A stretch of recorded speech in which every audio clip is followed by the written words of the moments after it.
Problem 16. Tori's math test had 75 problems. 10 arithmetic, 30 algebra, and 35 geometry. She answered 70% of arithmetic, 40% of algebra, and 60% of geometry correctly. She did not pass because she got fewer than 60% right. How many more questions would she have needed to answer correctly to reach 60%? The choices are 1, 5, 7, 9, and 11. You can pause here and solve the problem before seeing the solution.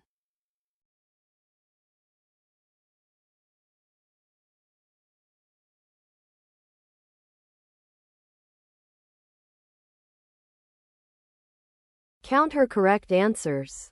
A passing 60% needs 45 correct. So Tori needed 5 more correct. Choice B.